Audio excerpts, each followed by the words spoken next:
Boker Tov mes amis, que tous les livrets Torah soient pour la protection de nos soldats, la protection de Jam Israël, le Ishma, tous les soldats qui sont tombés malheureusement. Qu'Akadosh Baruch Hu amène la consolation à toutes les familles. La Toula Am Israël, qu'on entende que Besserot Tovot, que des bonnes nouvelles. On termine les 13 attributs de foi qui sont le fondement de notre Torah Akdosha, c'est le fondement de la Torah. On est au dernier, c'est le Yud Gimel, c'est le 13e, Ahava. Metim Yechayel Berov Chazdo, Baruch Adead, Shem Teilato.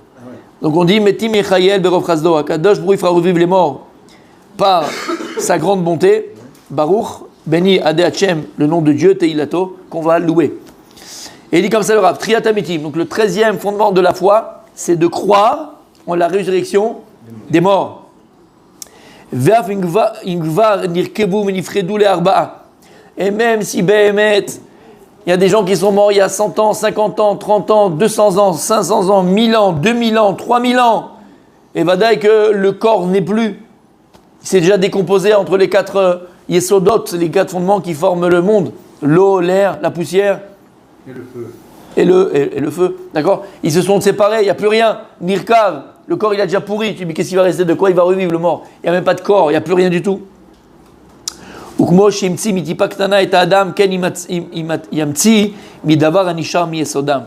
de la même manière, mon Habibi, dis-toi, qu'Akadosh Baruch Hu, toi tu te dis comment il va revivre le corps, il n'y a plus rien. Mais de la même manière que je dis, mais comment un homme il est là? Comment ce beau gosse qui est devant moi, il est là aujourd'hui? Comment il est là? Eh ben mon tzaddik, d'accord, si je fais la photo de ce que tu étais avant, tu étais un petit nénuphar, un petit spermatozoïde qui a couru, d'accord? Tu as fait la course avec tout le monde. Et il y en a qui se sont plantés, il y en a qui se sont plantés au milieu, il y en a qui se sont trompés de sens, ils ont été dans le sens inverse, d'autres sont dans les parois, d'autres ils ont essayé de rentrer, ils n'arrivaient pas à rentrer. Et toi avec ton courage, toi avec ta petite tête, hop, t'es rentré dans l'ovule. Et qu'est-ce que t'es devenu? Eh ben le beau gosse qu'on a aujourd'hui. Le beau gosse qu'on a aujourd'hui. On applaudit. Voilà. Pour une fois, d'accord? Pour une fois de notre vie, on est arrivé premier et on a gagné. C'est arrivé, mon tzaddik. La première course de notre vie. Lui, non, c'est. pas couru, il a dit. Messieurs, revenons à nos moutons. Ça veut dire quoi? Si tu comprends comment Akadosh Baruch Hu, Rabbi David. Si tu comprends Rabbi David, comment Akadosh Baruch Hu nous a créés. Regarde ce que tu étais, regarde ce que je vois de Rabbi David, ce que je vois de l'homme. Et c'est quoi l'homme? Avec ses pensées, avec ses sens, avec sa intelligence, avec sa beauté, avec sa grandeur, avec son caractère, avec tout ce qu'il est. Tu peux t'imaginer que c'était un petit nénuphar qui était... comment? Ça, c'est un miracle. C'est un miracle. Eh bien, je vais vous dire, il dit le Rav, c'est pas moins extraordinaire. C'est pas plus extraordinaire plutôt que Triata Metim, que la résurrection des morts. Et d'ailleurs, ça, je le dis à ta place, mais je sais que voilà, tu as envie de le dire, mais je le dis à ta place, ça te brûle les lèvres, d'accord? Mais c'est exactement ce qui se passe, mon tzaddik, quand tu veux donner naissance à un bel arbre fruitier. Tu veux faire un oranger, qu'est-ce que tu fais? Tu prends la graine, elle doit pourrir dans la terre pour pouvoir devenir ce qu'elle va devenir, un arbre. Eh bien, c'est pareil. Lorsque tu mets et tu enterres, et que voilà, on a enterré, on va enterrer encore des soldats, encore de nos enfants. Il faut savoir que quand on enterre quelqu'un, qu'est-ce qu'on fait? On plante. Tu dois avoir la Emouna Shlema, tu vas avoir cette foi inébranlable. Bien sûr qu'il y a la tristesse, on ne parle pas de ça, et le deuil, bien sûr. Mais ce que je veux dire, que derrière ça, qu'est-ce qui se cache? Et devant ça, qu'est-ce qui se cache? Quand on enterre quelqu'un, en vérité, qu'est-ce qu'on fait? C'est comme si tu plantais une graine. C'est exactement ce qu'on fait. Lama, parce que Bezrat Hashem, elle va refleurir. Il va se relever encore plus beau, encore plus fort. Amen. Quand? Betriat Ametim, la résurrection des morts. On se lèvera avec le corps lequel on était enterré. Comme disait Chachamim. Le corps qui a été enterré, c'est ce corps-là. C'est pour ça qu'on dit aussi, une des explications qu'on dit, Vimales Rokpinu. J'avais donné celle du roi Moutsafi, d'accord? Hier. Et à la fin des temps, quand Bachar viendra, alors le sourire ne quittera pas nos visages. Lama, après on sera dit, il rigolait, parce qu'on va être mort de rire. On va voir le grand-père, il a 3 ans, et le petit arrière-petit-fils, il a 30 ans. C'est pas possible, c'est le grand-père. Mais oui, parce qu'en vérité, chacun reviendra avec le corps qu'il avait, donc on va rigoler, parce qu'il n'y aura plus de... Tu comprends ce que je veux dire? Le grand-père peut pas avoir 3 ans, c'était grand-père. Ben, entre guillemets, arrière-tonton, quoi, on s'est compris, tu comprends? Ou, je sais pas, le petit-fils, il va à 80 ans, et lui à 40 ans. Tu comprends? C'est dur le jury. Ou je vais te dire oui comme un grand-père, d'accord? En fait, grand-père par alliance ou par ce que tu veux. Il est mort jeune et 500 ans après, il a eu des générations. En fait, il va être petit, l'autre il va être... Voilà, dans ce sens-là, dans le corps. Et donc, on sera tous morts de rire quand on verra, attends, ça c'est la tante, ça c'est le grand-père, ça c'est le père, ça c'est le machin. Peut-être le fils, peut-être que le fils, il sera plus grand dans le corps que le père qui se lèvera après. Et donc, la 13e article de foi, c'est de croire une émouna inébranlable en Triat Hametim, la résurrection des morts. Et il continue, avait dit Vechol ze sheashlimu chukam batorah bemitzvot veismach Hashem b'maasav v'glimol tov af laguf ha'adam maasim hatovim asher beheble ha'olam kanu. Et il dit le Rav, Triat Hametim, est-ce que tout le monde sera zoché? Est-ce que tout le monde méritera la résurrection des morts? C'est la question. Et il répond le Rav, non, uniquement celui qui a appliqué les lois de la Torah, qui a accompli les mitzvot. Lui, Ismach Hashem B'maasav. Dieu, il est heureux dans les actions de cette personne-là. La personne qui fait Torah, la personne qui est dans les mitzvot, Akadosh Baruch Hu, Ismach B'maasav. Et qu'est-ce qu'il fera Hashem? Il rendra en cadeau. Quoi? Que même le corps revivra. L'âme, va dire que l'âme, elle est éternelle, mais même le corps revivra. Et donc, d'après ce qu'il dit le Rav, alors comment on fait? Puisqu'il n'y a que uniquement ceux qui ont étudié la Torah, qui ont fait les Maasim Tovim, qui ont fait les mitzvot, qui ont accompli les mitzvot, qui se relèveront pour Triat Hametim, pour la résurrection des morts. Donc pas tout le monde se relèvera. Sur ça, on a ramené la Gemara dans Maseret Tuvot, Kouf, Yud Aleph. La Gemara, elle dit Kital Orot Alecha. Comment Hashem va faire revivre les morts? Comment ça va marcher? Comment ça va se passer? La Gemara dit il y a écrit dans Ishaïa Kital Orot Alecha. Le tal d'Hashem, la rosée de Dieu, c'est une rosée de lumière. Et la Gemara dit Kol Misha Sakba Torah Or Torah Mechayou. Celui qui a étudié la Torah, qui s'est occupé de la Torah, la lumière de la Torah va le réveiller. Et celui qui n'a pas étudié la Torah, qui ne s'est pas occupé de Torah, alors la lumière de la Torah ne pourra pas le réveiller. Et j'ai dit une petite parenthèse, c'est exactement ce qu'on a vu dans Disney. La truc au bois dormant là. La belle au bois dormant. Quand le prince pour la réveiller, il va l'embrasser. Ouais. Et en fait, c'est exactement ce qui va se passer. Et à l'inverse, le prince, c'est le Ham Israël, c'est le juif et la juive qui aura étudié la Torah. Et la princesse, c'est la Torah qui viendra lui embrasser les lèvres. Et comme ça, on se relèvera. Kita l'orot tanecha. La Torah, elle viendra, elle rembrassera les lèvres de celui qui l'a embrassé de son vivant. Parce que lorsqu'il dit le Baal Shem Tov, qu'est-ce que tu fais en vérité? C'est le Harizal aussi dit ça. Quand tu viens et tu étudies la Torah, qu'est-ce que tu fais? Quand tu sors, on va tout parler, 2 minutes. Et tu étais là en plus, c'est dommage. Quand maintenant tu étudies, qu'est-ce que tu fais dans ta bouche? Qu'est-ce que tu mets dans ta bouche? Les paroles de Torah. Donc en réalité, les paroles de Torah que tu dis, tu les embrasses, puisqu'elles sont dans ta bouche.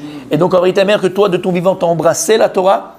Après 120 ans, Mashiach reviendra à Triat Hametim, résurrection des morts. Alors la Torah, elle reviendra embrasser tes lèvres, et c'est comme ça que tu te relèveras à la résurrection des morts. Shamata, la Gemara, elle dit donc, quand le Rav dans la Gemara, il a appris cet enseignement, il s'est mis à pleurer. Il a dit, alors si c'est ça, combien de juifs ils vont pas se relever? Combien d'ignorants vont pas se relever? Et il s'est mis à pleurer. Il y avait son élève qui était devant lui, qui a entendu la leçon de son Rav. Il voyait son Rav pleurer parce qu'il s'est dit, alors pas tout le monde va se relever, il s'est mis à pleurer. Il a dit, je ne peux pas le laisser comme ça, mon Rav. Il est parti chercher une solution à ceux qui n'ont pas étudié la Torah. Il est parti, il a cherché. Il est revenu chez son Rav. Il a dit, Rabbi, ne pleure plus. Tous les juifs se relèveront, presque tous en tout cas se relèveront, beaucoup se relèveront. Tu sais pourquoi? Il y a écrit, Atem adrekim bashem chem kolechem hayom.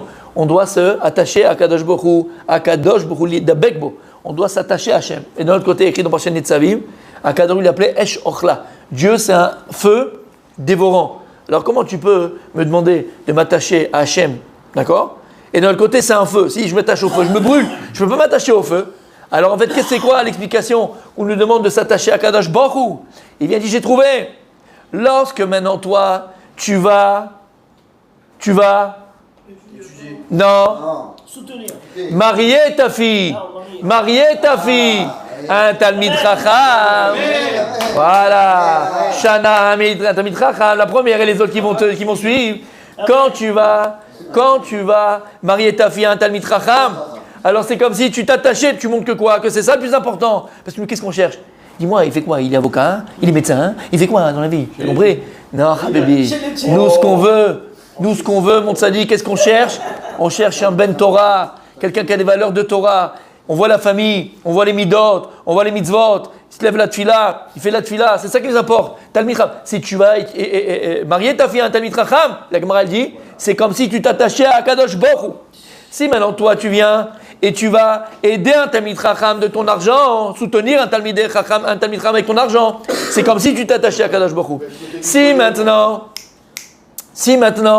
tu fais du business avec un Talmid Chacham, tu as deux personnes, un il est rien il ne fait pas tes trucs et l'autre il est Talmid Chacham. Tu dois préférer celui qui est Talmid Chacham pour lui faire business, qu'il a une parnassa. Alors c'est comme si tu t'attachais à Kadosh Baruch Hu. Et donc il a dit voilà j'ai trouvé. Et en fait il n'y a pas un juif qui n'a pas une foi aider une yeshiva, aider une synagogue, aider un kollel, aider un pauvre qui est Talmid Chacham. Ça n'existe pas. Il n'y a pas un juif. Et donc voilà, tout le monde aura un triat hametim. Comme ça il a fait. Et son maître il a été apaisé. Alors j'ai dit. Vadaï qu'après, ce n'est pas le même traitement, on n'aura pas la même chose. Mais, vadaï que tout le monde aura triat hametim. Vous avez compris? Donc voilà comment on peut avoir triat hametim, la résurrection des morts, même si on n'est pas érudit en Torah, même si on n'est pas les dabek bakadosh baruch Hu. Et je terminerai avec une chose, pas pour maintenant, mais juste par rapport à ce que je viens de dire. N'oubliez jamais ce qu'on dit. C'est-à-dire, Gemara Baba Batra, c'est une Gemara qu'il adore, mon gardas, alors je la répète en ton nom, mais je sais que tu l'aimes. Tu aurais pu l'écrire d'ailleurs. Quand Rabbi Yossi, il est tombé dans le coma, on va dire, d'accord, un peu comateux, la Gemara dit que son âme était entre les deux mondes. D'accord? Il est monté, il descendait, il était entre les mondes, il était mourant, quoi, entre guillemets, et quand Baruch Hashem il a guéri, il est redescendu sur terre, il lui a demandé, qu'est-ce que tu as vu là-haut? Maraïta! Afour. Il a dit, Olam Afour Raïti. J'ai vu un monde à l'envers. Un monde à l'envers. On marche sur les pieds, on marche sur les mains. Il a dit non, Olam Afour Raïti. Celui qui est ici grand, là-bas il est petit. Celui qui est ici petit, là-bas il est grand. Il a dit, qui t'a vu? Qu'est-ce que tu as vu? Il a dit, j'ai vu. Il y a dans la Gemara, souvent on voit Rabbi Shmuel. D'accord? Rabbi Shmuel, il avait un élève qui s'appelait Rabbi Yehuda. Toujours, Amar Rabbi Yehuda, Amar Rab. Ou Amar Rabbi Yehuda, Amar Shmuel. Parce que quand l'un il est mort, il a été maître, il a été élève de l'autre. Donc c'était l'élève de Rab et de Shmuel. Et dans l'Amazé, dans ce monde-là, c'était l'élève de Shmuel. Et Ba'olam dans le monde là-haut, quand il est monté là-haut, qu'est-ce qu'il a vu? Il a vu que Shmuel était assis devant lui, donc Shmuel était son élève, et lui c'était le maître de son maître, qui était dans ce monde-là. Tout était inversé. Olam Afour Raïti. Et Tosfot dit, mais comment c'est possible? Si Shmuel c'était son maître ici, pourquoi là-haut c'est son élève? Et la camarade de dire, parce qu'une fois il y a une almana, une veuve, qui est venue, c'était en train d'étudier, elle est venue poser une question à Shmuel c'était le Rav, donc il lui a posé la question. Elle a posé la question, Shmuel il lui a répondu. Elle est partie, Meshkina, elle n'a pas compris, elle est revenue, elle a posé une deuxième fois. Bon, il a dit, il n'a pas entendu, je répète. Troisième fois elle est venue, il l'a jeté comme un poisson pourri. Et là, Rabbi Yehuda, il lui a dit, maître, c'est écrit dans la Torah qu'on doit faire attention à la veuve et l'orphelin, et comme ça on rejette une. Il a dit, t'as raison, il l'a rappelé, machin. Tosfot il dit, parce qu'il lui a pris une mitzvah derech eretz, pas dans quelque chose de kabbalistique, derech eretz dans les midot, là-haut c'était le maître et l'autre c'était l'élève. Donc entre guillemets, en vérité on ne peut pas savoir qui est quoi et qui sera quoi. C'est quelque chose de général, d'accord, qu'on est en train de dire. Qui peut juger vraiment? Il n'y a que Kadosh Baruch Hu. Il y a peut-être un gars qui a fait le mytho pendant 50 ans et l'autre il a été honnête et vrai pendant 5 ans. On ne sait pas qui est quoi, il n'y a que Kadosh Baruch Hu, il n'y a que Dieu qui peut juger véritablement et savoir qui est qui et qui est quoi. D'accord? Le reste, c'est de la blague. Ok. Et on termine.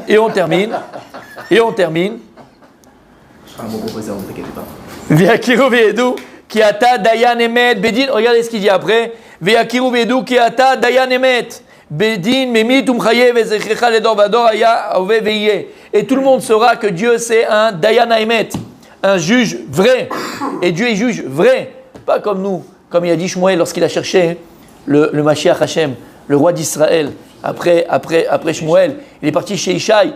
Il a eu l'adresse d'Hachem, tout machin. Il est rentré là-bas. Il a dit, regarde, Dieu, il dit que c'est un de tes fils qui va être roi d'Israël. Alors, il a vu le premier, Oliav, l'autre il était machin, l'autre il était beau, grand, magnifique. Quand je vous l'ai dit, dis-moi, jusqu'à quand? Adam, Roel Aenaim, Vani Roel Aevav. Il dit, Hachem, nous, on regarde quoi? Avec les yeux, on va à l'extérieur. Ouah, il est beau, ouah, il parle bien. Ouah, mais Kadosh Baruch Hu, il ne voit pas l'extérieur. Qu'est-ce qu'il voit, Kadosh Baruch Hu? Le Kankan, Mashiba Kankan. Regarde ce qu'il y a à l'intérieur de la cruche. Regarde pas la cruche, regarde ce qu'il y a à l'intérieur de la cruche. C'est un petit peu Ayen, c'est un grand limoud qu'on avait fait il n'y a pas très longtemps, mais il y a quand même des années. D'accord, Ayen, Indiana Jones, rappelez-vous, la dernière croisade, lorsqu'il est là à chercher la coupe. D'accord? Ben l'autre, le nazi, qu'est-ce qu'il va avoir? La belle coupe qui est magnifique. Mais non, finalement, c'était quoi? D'accord? Il va prendre le petit truc là qui est pourri. Eh ben voilà, Altistakel regarde ce qu'il y a à l'intérieur et pas ce qu'il y a à l'extérieur. Alors la 13e attribut de foi, Ani Ma'amin Bemulash Lema Betriat Ametim, que les morts vont être ressuscités. Comme on avait dit à partir du petit os, le loose, Ariel, le cours qu'on avait fait, je ne vais pas refaire le cours. D'accord? Aval, c'est le 13e principe de foi. Et il dit le Rambam que ces 13 attributs de foi, ils sont inséparables. C'est-à-dire, tu ne veux pas dire, oui, moi je crois au 3e attribut, mais pas au 5e. Je crois au Mashiach, mais je ne crois pas à Triat Ametim. Je crois à Triat Ametim, mais je ne peux pas croire en ça. N. C'est pour ça qu'il y en a 13. Il dit pourquoi 13? 13 c'est Ava. Ava c'est Echad. Ça forme un seul bloc. Et si quelqu'un se dirait, ok, moi je crois à celui-là, mais pas à celui-ci, il est appelé Moumar Batora. Il n'est pas N, il est un Moum. Il est, comment dire Moum? Il a un défaut. Il a un défaut de fabrication. C'est un seul bloc. Tu dois tous les jours travailler ta Emouna sur ces 13 attributs de foi parce qu'ils sont inséparables. On continue demain.